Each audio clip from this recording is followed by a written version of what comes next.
ካላደረ ምስጢራትን መረዳት አንችልም። ሰው በተሳሳተ ቋንቋ በተሳሳተ አረዳድ እየተረዳ እግዚአብሔር ጋር ይለያያል፣ ራሱን ይጎዳል፣ ቅዱሳንን ያስቀይማል። የእግዚአብሔር መንፈስ ያለው ኢሳይያስ ግን ድንግል በድንግልና ጸንሳ በድንግልና ትወልዳለች ነው ያለው። ያቺ ድንግል እመቤታችን ነች። በጣም የሚገርም ይህን ሚስጥር እመቤታችን በጣም ይገርማት ይደንቃት ነበረ። በቤተ መቅደሱ ውስጥ ሆና ይህንን አንቀጽ ስታነብ እመቤታችን እች በድንግልና ጸንሳ በድንግልና የምትወልድ እርሷ ማለች ምን አይነት የተባረከች ነች! እች እስከ ዘመኗ ደርሼ ዝቅ ብዬ ገንቦዬን ነጥቄ ውሃ ቀድቼ ጠፌን አዘጋጅቼ በረሃ ወጥቼ እንጨት ሰብሬ የእግሯ ጫማ ሆኜ ባገለገልኳት እያለች ትመኝ ነበር። ይህ ነው ንጽሕና፣ ይህ ነው ቅድስና። በጣም የሚገርመው እመቤታችን ትሕትናዋ ተመልከቱ። በቤተ መቅደስ ነው ያደገችው እሷ። ከእሷ በፊት ቤተ መቅደስ የገባ የለም፣ ከእሷ በኋላ ቤተ መቅደስ የገባች ሴት የለች። እመቤታችን ግን ከኪሩቤል በላይ ትበልጣለች። ሥላሴን የተሸከሙ አራቱ ጾርተ መንበር ሱራፌል፣ ኪሩቤል እነዚህ የምንላቸው አርባዕቱ እንስሳት ከእነሱ ትበልጣለች። ለምን?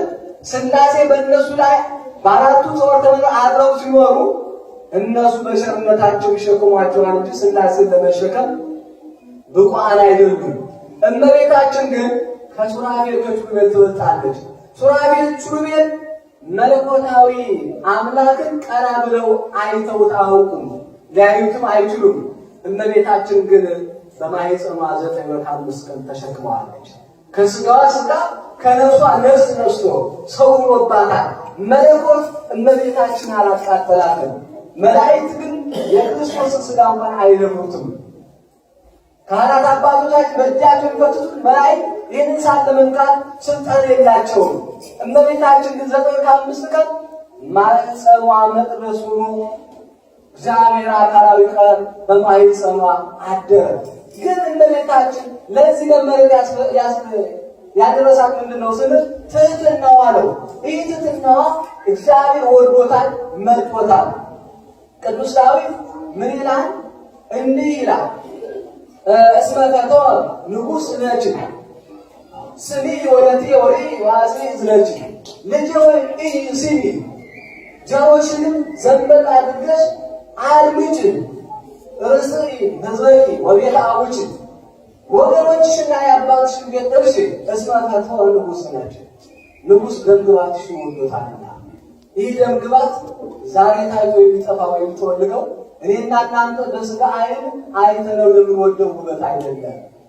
ውበቷ የተባለው ንጽሕናዋ ነው። ውበቷ የተባለው እምነቷ ነው።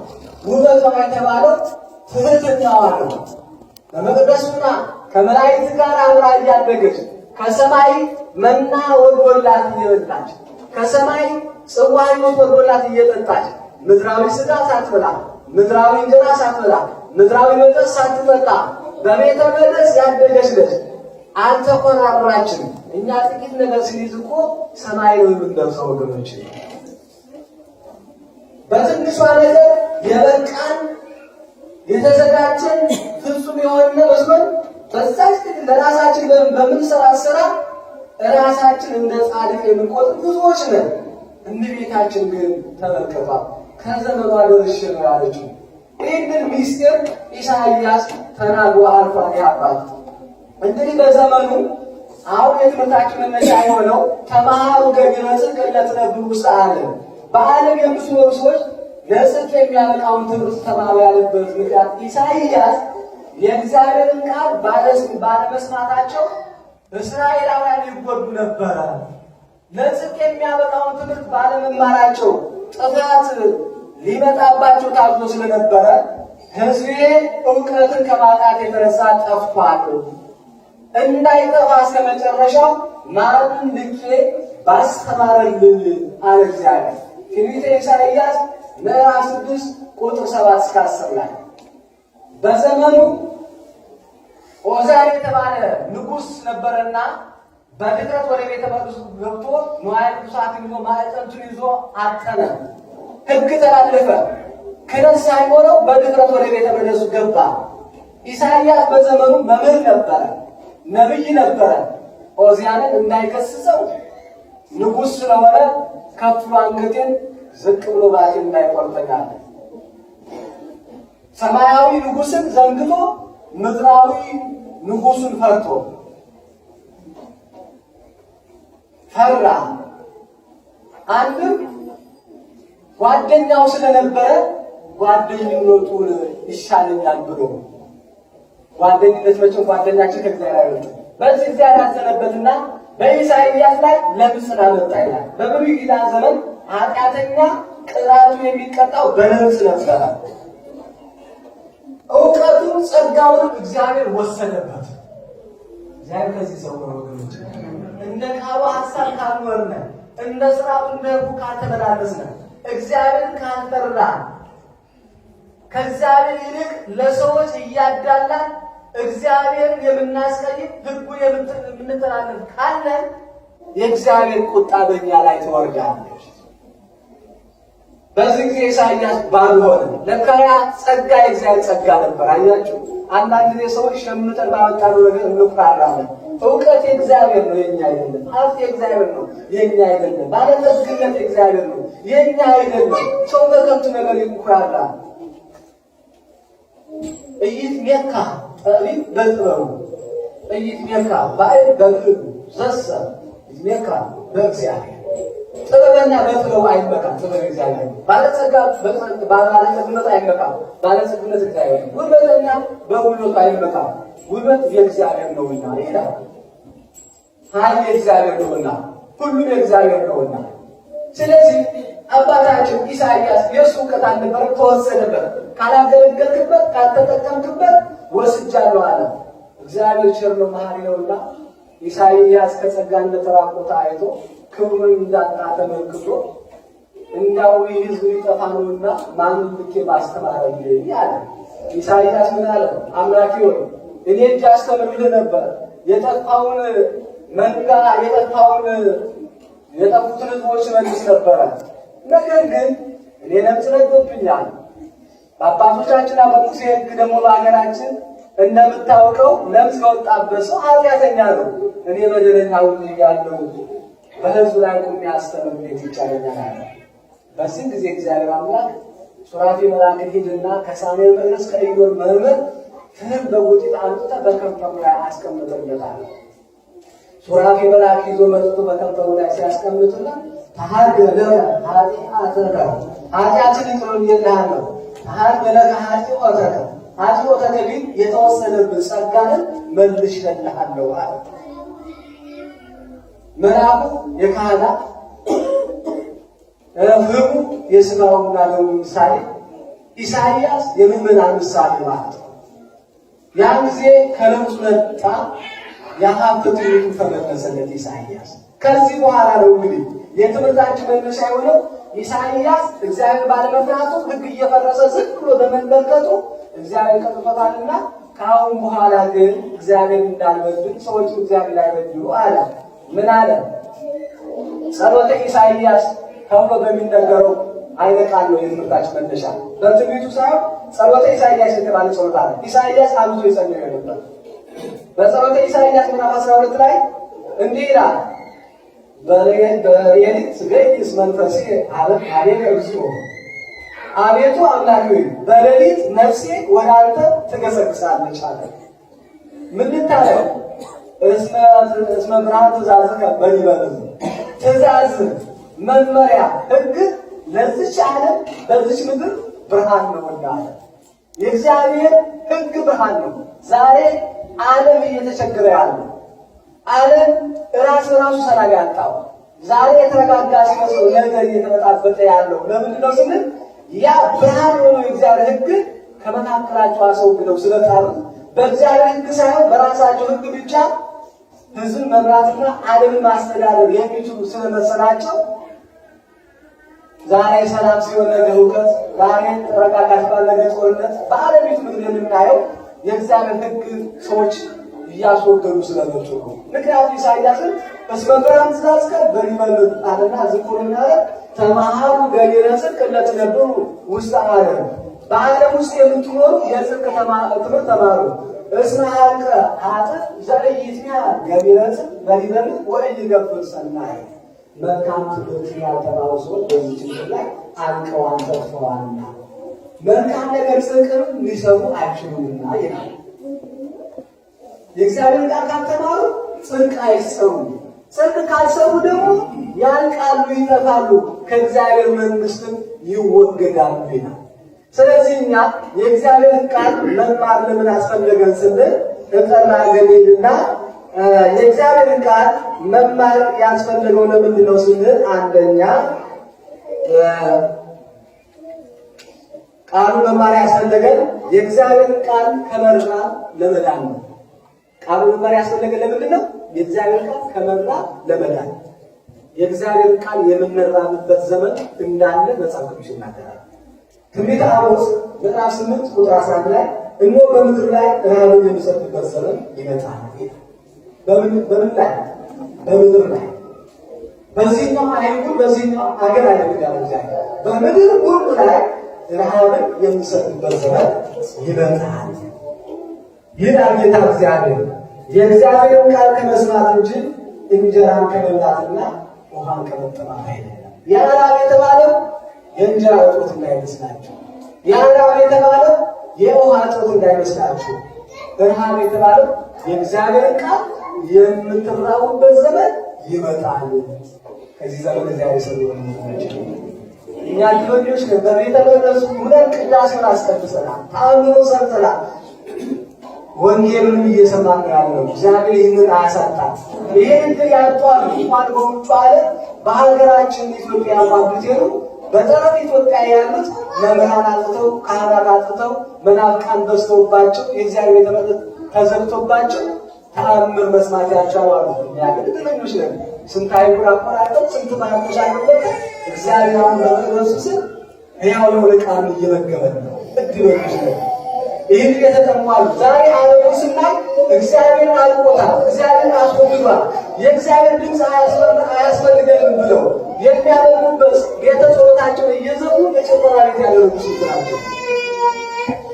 እግዚአብሔርን እናመልክበታለን ብለው የነበሩ አምልኮቱ አግባብ ያለው ባይሆኑ ነገር ግን አሁን ከጭፈራ ቤት ወደ ሙዚየምነት ከሙዚየምነት ወደ ንግድ እየተቀየረ ያሉ በዛ መቅደስ ውስጥ ላይ ቃሉን ሊሰሙ የነበሩ ከመቅደሱ ተበትነው እግዚአብሔር ሊባል የለም፣ ፈጣሪ ሊባል የለም፣ የፈጣሪ ሊባል ነገር የለም። እኛን በሰላም ያኖረን የሚችለው ራሳችን ያለቅነው ሕግ ብቻ ነው በማለት ራሳቸውን ከእግዚአብሔር ለይተው ከቃሉ የራቁ ሰዎች አሉ። ተጠምተዋል፣ ተርበዋል። ለእነዚህ ምግብ ያስፈልጋቸዋል ወገኖቼ። ስለዚህ ረሃብ የሚሰጥበት ቀን ይመጣል ይላል እግዚአብሔር። ከዚህ ሰው ነው። ሁለተኛው ቃሉን መስማት ያስፈልገን ለምንድን ነው ስንል በኃጢአታችን ምክንያት ከመጣብንና ከሚመጣብን ረሃብ ሥጋ ለመዳን ነው። በኃጢአታችን ምክንያት ከሚመጣብን ሥጋ የሥጋ ረሃብ ለመዳን ነው። ሰዎች ከቃሉ በራቁ ቁጥር ሕይወታቸው እየተበላሸ ይላል። ሕይወታችን ስንበላሽ ደግሞ የኃጢአት ውጤቱ ሞተ ሥጋ ሞተ ነፍስ፣ ረሃበ ሥጋ ረሃበ ነፍስን ይዞ ይመጣል። በኃጢአታቸው ምክንያት ከእኛ ሕሊና በላይ የሆነ ችግር የደረሳቸው ሰዎች አሉ በመጽሐፍ ቅዱስ። ሁለተኛ ነገሥት ምዕራፍ 6 ቁጥር 26-31 ላይ ረሃበ ሰማርያ የሰማርያ ረሃብ የሚባል አለ። የሰማርያ ሰዎች እግዚአብሔርን አሳዝነው ከእግዚአብሔር ራቁ። የሚበሉ ሲያጡ የአህያ ጭንቅላት 50 ብር ገዝተው በሉ። በዚህ ብቻም አይደለም፣ አለፍ አሉና አማራጭ ሲያጡ የወለደችውን ልጇን ስትበላ የምናውቃት ድመት ነች አይደለ? እናቶች ከመራባቸው የተነሳ ሁለት እናቶች እንዲህ ብለው ተነጋገሩ። መጽሐፍ ቅዱስን አነቡት። ያችን ዛሬ አርደን እንብላውና ነገ ደግሞ ይሁን አርደን እንበላለን ተባባሉ። እሺ አለችና ያንኛዋ ልጅ ታረደ። የሁለተኛዋ ልጅ ሞተዋ ደረሰና ረጭ አለቻት። እኔ እኮ የወለድኩት ልጄን 9 ወር በማህፀን የተሸከምኩትን ደፋ ቀና ብዬ ያሳደግኩትን እንቅልፍ አጥቼ እንዳይታፈን ጉዳት እንዳይደርስ ያሳደጉትን ልጅ እንዴት እንደ አራዊት ልጅ ተመልሼ እበላለሁ አለቻት። እንኪያስ እኔስ ቢቸግረኝ ነው እንጂ ከአንቺ የተለየ ሰውና አለኝ እንዴ? ከአንቺ የተለየ ፍጥረት ነኝ እንዴ? በእግዚአብሔር አርአያና አምሳል የተፈጠርኩ ሰው ነኝ እኮ አለቻት። ተከራከሩ። ወደ ንጉሡ ቀረቡ። ያቺ ልጇ የሞተባት እናት ሪግላጭዎች ምን ነው አሁን የተናገርኩላችሁን ታሪክ ተረከሽላችሁ ተረከሽላችሁ። በዚህ ጊዜ ንጉሡ እንዴ በሀገሬ ላይ እንዲህ ችግር አለ እንዴ አላያችሁ? እሱ አልቸገረው ማለት ዙፋን ላይ ቁጭ ብሎ ይበላል ይጠጣል። የተራቡት የተቸገሩት ታች ያሉት ህዝቦች ናቸው የተመሳቆሉት መከራ የገጠማቸው። ወዲያው ግን ንጉሡ ማቅ ለበሰ አዘነ ይላል። ምን ይሻለናል አለ። የሚሻለንማ ከዓለም ተለይቶ ንጽሕ ጠብቆ ፈቃዱ ጋር እየተነጋገረ የሚያድር ለእግዚአብሔር የቀረበ ሰው ያስፈልገናል አሉ። እንዲህ አይነት ሰዎች ያስፈልጉናል። እግዚአብሔር የቀረበ አባቶቻችን እግዚአብሔር አምላክ አባቶቻችን ያኑርልን። የቅዱሳን ጸሎት ከመከራ ሥጋ ከመከራ ነፍስ ይሰውርልን። እግዚአብሔር ጋር የሚገናኙ የእግዚአብሔር የቀረቡ ራሳቸውን ለእግዚአብሔር ሰጥተው በንጽሕና ተወስነው ለአምላካቸው መልካም ሙሽራ አድርገው የኖሩ አባቶቻችን 24 ሰዓት በውዳሴ ማርያማቸው በቅዳሴ ማርያም ሲደግሙ ሀገር ከጥፋት ሕዝብ ከመቅሰፍት ይሰውርልን እያሉ የሚደግሟት አቡነ ዘበሰማያት ቀላል እንዳይመስላችሁ። በነቢይ አይደለም እኮ አባቴ በጸሎቱ አስቡ ድውላት ፈተናው በዝቶብኛል፣ መከራው በዝቶብኛል፣ ልቋቋም አልቻልኩምና ሰላም ነች ብለው ሲገቡ ሲድርጎ ያ ኃይለ ቃል ያ ጸሎት ኃይል ስላለው እኮ ነው። በነቢይ አይደለም። ማን ነው እሱ የሚያስፈልገናል? ለምን ቅዱሳን ለእግዚአብሔር የቀረቡ ናቸው። እንዲህ ይላል ነቢየ እግዚአብሔር ቅዱስ ዳዊት አዕይንቲሁ ለእግዚአብሔር ሀበ ጻድቃን ወእዝሩሂ ሀበ ጽሕለቶሙ ገጹ ለእግዚአብሔር ሀበ እለይነብሩ እኩይ። የእግዚአብሔር ዓይኖች አለ ወደ ጻድቃን ናቸው፣ ጆሮዎቹ ወደ ልመናቸው ናቸው። የእግዚአብሔር ፊት ግን ክፋቱን ወደሚሰሩ ገጸ መዓቱ ማለት ነው። ቅርቡ እግዚአብሔር ለየዋሃን ልቦናቸው ንጹሕ ለሆኑ ሰዎች እግዚአብሔር ቅርቡ ነው ይላልና ማን ተፈልጎ ይገኛል? ሊካራቸው ወገኖች ማን ይገኛል? ኤልያስ ኤልሳ ማን ነው እሱ? ኤልሳ ሄዱ አባታችን አቤት በሰማርያ ላይ በጣም የሚያሳዝን ከሰው ሊና በላይ የሆነ ነገር ተከስቷል። ምን ነው? ሰው ተርቧል። ከረሃቡ የተነሳ ወደ አራዊትነት የተቀየረ ነው። ከእግዚአብሔር ጋር የሚያስታርቀን ቅዱስ ሰው ያስፈልገናል። ረሃቡን የሚያስወግድልን እግዚአብሔር ይቅር የሚለን እኛ ለእግዚአብሔር የቀረብን አይደለንም።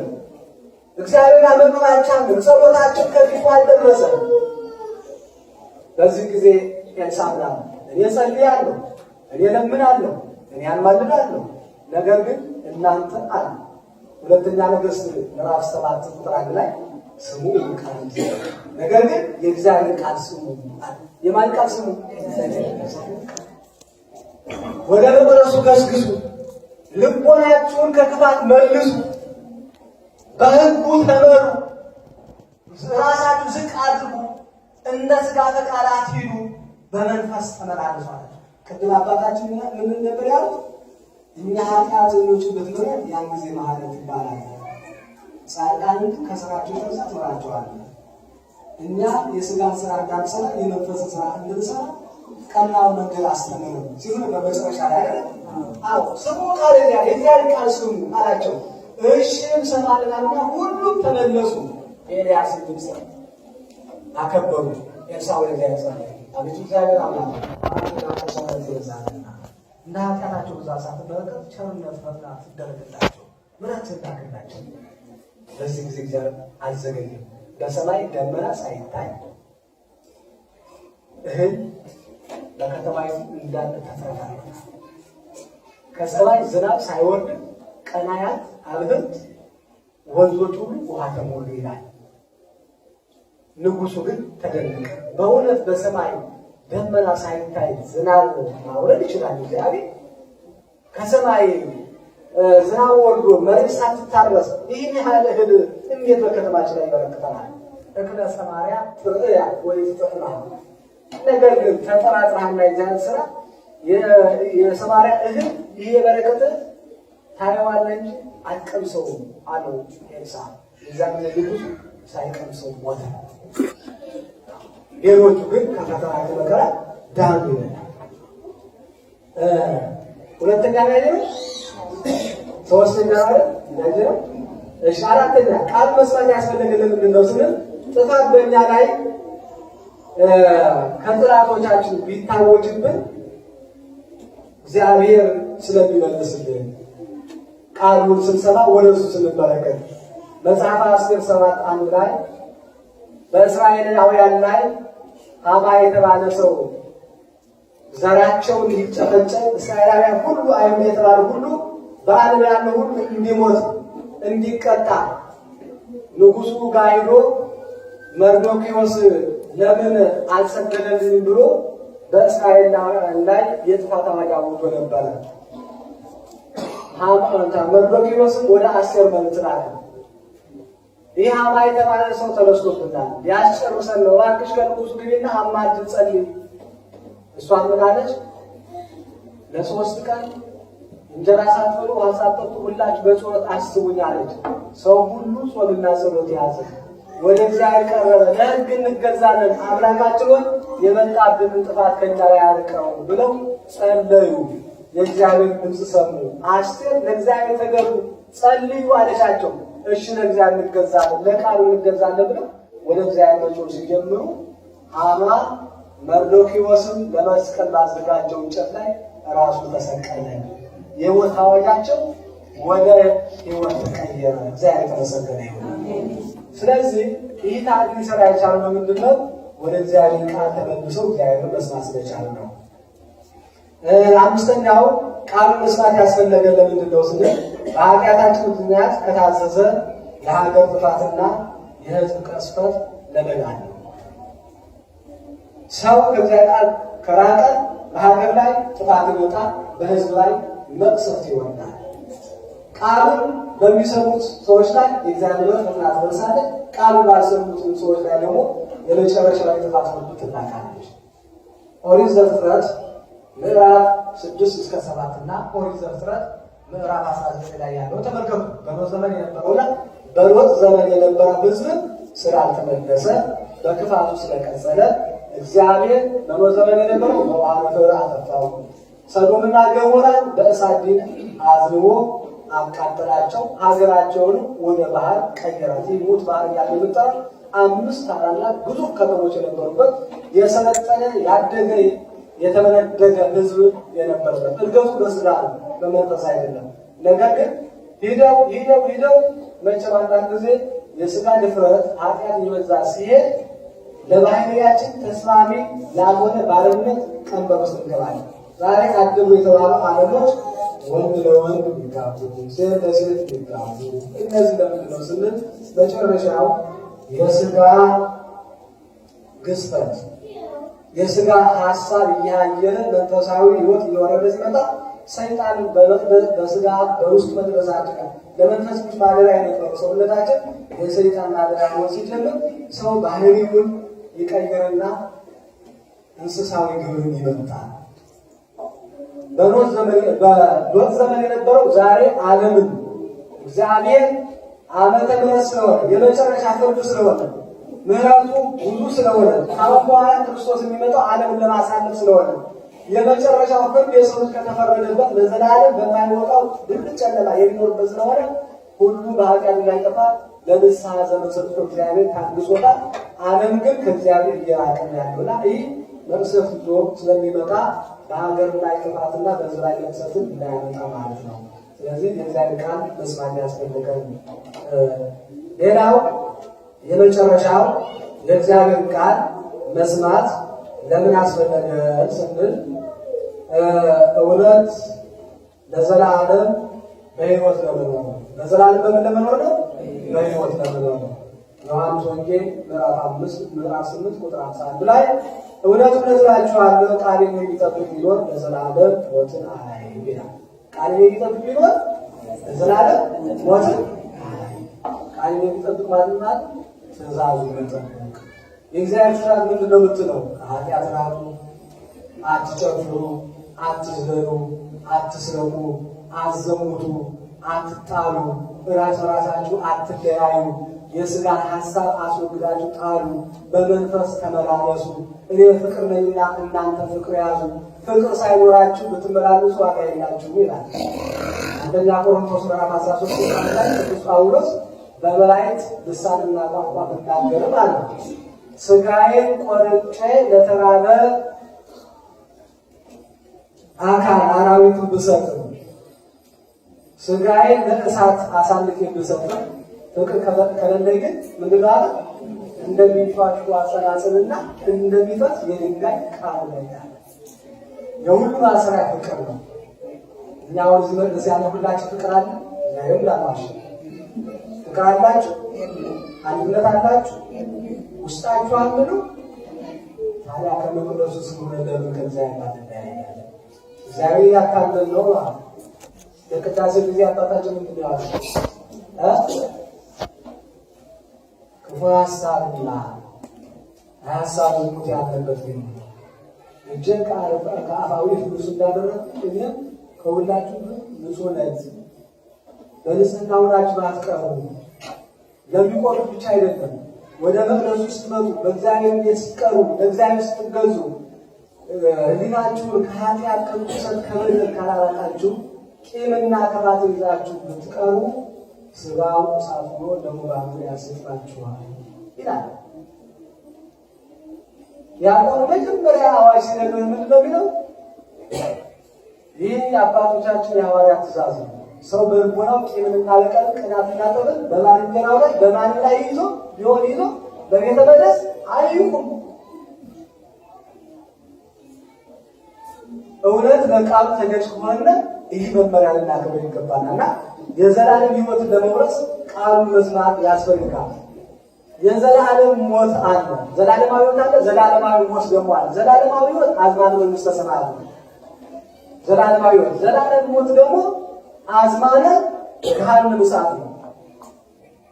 በማቴዎስ ወንጌል ምዕራፍ 25:31-46 ላይ ያለውን አሜ ያቀው አባጋ በየማኑ አጣሪ በጸጋም ለፍርድ ሲመጣ ፍየሎችን በግራ በጎቹ በቀኝ ያቆማቸዋል። በጎቹ እናንተ የአባቴ ብሩካን በራብ አብልታችሁኛል፣ በጠማ አጥምታችሁኛል፣ በታረዝ አልብሳችሁኛል፣ እንግዳ ብሆን ተቀብላችሁ አስተናግዳችሁኛል፣ ብታሰር ጠይቃችሁኛል ይላቸዋል። ጻድቃን ደግሞ ትሕትና ምግባራቸው ነውና መች ተርበህ አይተን አበላን፣ መች ታስረህ ጎበኘን፣ መች ተርበህ መጥተህ አስተናግደን አበላን፣ መች ተራቁተህ አይተን አለበስን ይሉታል። ለአንድ ችግረኛ ወንድማችሁ ያደረጋችሁት መልካም ነገር ለተቸገረው መርዳት እኔን መርዳት ነው። የታሰረው ወንድማችሁ ማስፈታት ዋሱናችሁ እኔን ያስፈታችሁ። እንግዳ ሆኖ ለመጣው ተቀብላችሁ ታስራችሁ እኔ ያስተናግዳችሁኛል። እና እናንተ አባቴ ብሩካን ናችሁ፣ ዓለም ሳይፈጠር የተዘጋጀላችሁ የአባቴ መንግሥት ትወርሳላችሁ ብሎ በክብር ደመና ወደ መንግሥተ ሰማያት ይዟችሁ ይሄዳል። እነዚያ በፍየል የተመሰሉት ኃጥአን ግን እናንተ የአባታችሁን የዲያብሎስ ግብር የምትከተሉ ከኔ ወግዱ፣ ዓለም ሳይፈጠር የተዘጋጀላችሁ ገሃነመ እሳት ትወርሳላችሁ ነው ወደ ገሃነም ይወርድባቸዋል ይላል። ስለዚህ ቃሉን በትክክል ያልሰሙ ሰዎች ፍጻሜያቸው ወደ ገሃነም የሚሄዱ፣ ቃሉን በትክክል በአግባብ የሰማን የተማርን ሰዎች ግን የማን መንግሥት እንወርሳለን? የእግዚአብሔር መንግሥት እንወርሳለን። ቃሉን መስማት ያስፈለገን ለምንድን ነው ስንል የመጨረሻዋን የእግዚአብሔር መንግሥት ለመውረስ ማለት ነው። እውነት እውነት እላችኋለሁ ቃሌን የሚጠብቅ እርሱ የዘላለምን ሕይወት ያገኛል። ቃሉን ካስተማርን ወደ ሚስጥሩ መቅረብ አንችልም። ሥጋዬን የበላ ደሜን የጠጣ የዘላለም ሕይወት አለው፣ ሥጋዬን ያልበላ ደሜን ያልጠጣ ግን የዘላለም ሕይወት የለውም ይላልና እግዚአብሔር አምላካችን በመጨረሻው ንስሐ ገብተን ሥጋውን በልተን ደሙን ጠጥተን መንግሥቱን ወርስን ዘንድ የአምላካችን ቅዱስ ፈቃዱ ይሁንልን። በመቅደሱ ውስጥ እየኖርን ከእግዚአብሔር የተለየ ሕይወት እንዳይኖረን እግዚአብሔር እሱን የሚፈራ ከሥጋ ሐሳብ ርቆ እንደ እግዚአብሔር ሐሳብ የሚገዛ አእምሮና ልቦና ይስጠን። እንዲሰጠን ደግሞ መጸለይ ያስፈልጋል። አባቶቻችን ሀበነ እግዚኦ አይንተ አእምሮ ወተቻለ ራያ ወይዛኔ ቃል ዘባይት ቅዱስ አቤቱ አይንተ አእምሮ አይንተ ጆሮ ስጠን። ሁልጊዜ አንተን ብቻ የሚመለከቱ ጆሮአችን ያንተን ድምፅ ብቻ የሚሰሙ አው ቅዱስ ዳዊት እንዳለው ይሄ ይሰሚ ሕግ አፉከ ለአይላፍ ወርቅ ወብር ከብዙ ወርቅና ብር እንቁና አልማዝ ያንተ ቃል ይመጣልኛል። ያንተ ቃል መስማት ይሻለኛል። ያድሰናል፣ ከበደል ያነጻናል፣ ለእግዚአብሔር እንገዛ ያደርገናል። ስለዚህ ንጹሕ ልቦና ይዘን በመንፈስ እንቆም ዘንድ እግዚአብሔር መጸለይ ያስፈልጋል። ዝም ብሎ እግዚአብሔር ቁጭ ስናለ ግን ፍሬ ከሌለው ዋጋ የለውም። አንዳንድ ጊዜ ሰዎች በእግዚአብሔር ጉባኤ ቁጭ ብለው ከእግዚአብሔር የተለዩ አሉ። አሁን በዚህ ሰዓት እኮ ከእግዚአብሔር የተለየ ይላል የለም እንዴ? አሁን እግዚአብሔር እያስተማረ ግማሽ ቁጭ አሁን ስለ ቢሆን እያስተማረ ያለ ተመልሶ ስለሚበላው ያስባል። እያንዳንዳችን አሁን ለዲናችን ከእግዚአብሔር ጋር ነው እዚህ ያለው። አንድ ታሪክ እንገራችሁ ላይ ይችላል። አንድ ጥፋት ነበር ይባላል። ታሪኮቹ ሰው ይልካልና እችና አንድ አባት እያስተማሩ ቁጭ ብለው ጉባኤ ላይ ትከታተላለች። ያ አባት ስብከታቸውን ጀምረው እስከሚጨርሱ ድረስ ታለቅሳለች። ቃሉ ሲነገር የሚያለቅስ ልብ ምን ያህል የተመረጠ ነው። ታለቅሳለች። ይህ አባት ገርሟቸዋል። ካገኛቸው በላይ ሆኗል። ትምህርታቸውን ከጨረሱ በኋላ እልጅ እፈልግሻለሁ አላት። እሺ ያቀረች ትምህርቱን ጀምሬ እስክጨርስ ድረስ ታለቅሽ ነበር። ምን ያህል ልብሽ ቢነካ፣ ምን ያህል እግዚአብሔር ቢወድሽ ነው፣ ምን ያህል እግዚአብሔር የተመቸ የቀረበ ልብ ቢኖርሽ ነው ቃሉ ሲነገር የምታለቅሽው አላት። ኧረ አባቴ እኔ እርሶ ጋር አልነበርኩም፣ ሲያስለቅሰኝ የነበረ ቃሉ አይደለም ማለት በጣም ገረማት። ታዲያ ምን ነበረ አላት። በሕፃንነቴ አንድ የምወደው ሙኩት ነበር። የእናትና አባት እነሱን ወዱት ነበር። ድንገት ሌላ ሰርቆ ያን ሙኩት ወሰደው። ፂሙ የሶስ እሱን ሳይ ያሙኩት ዝያለ ማለት ነው። አያች በወሩ የሚያለቅሰው ለካ ትክክለኛ ለቅሶ ማለት ነው። ስለዚህ በእግዚአብሔር ቤት ላይ ሆነ ህሊናችን ከእግዚአብሔር ቃል ግልጽ ነው እና ለእግዚአብሔር ሀሳብ ልንመላለስ ይገባናል። እግዚአብሔር አምላካችን ማስተዋሉን ይስጠን። የተማርነውን ትምህርት በልቦናችን ጽላት ላይ ይጻፍልን። እስከ መጨረሻ በፍቅር በአንድነት እንድንኖር እግዚአብሔር ይርዳን። የተፋቀር እስከሚመውት የሚል አንዳችን መዝሙር አብረን እንዘምራለን። በዚህ ጉባኤያችን እናጠቃላለን።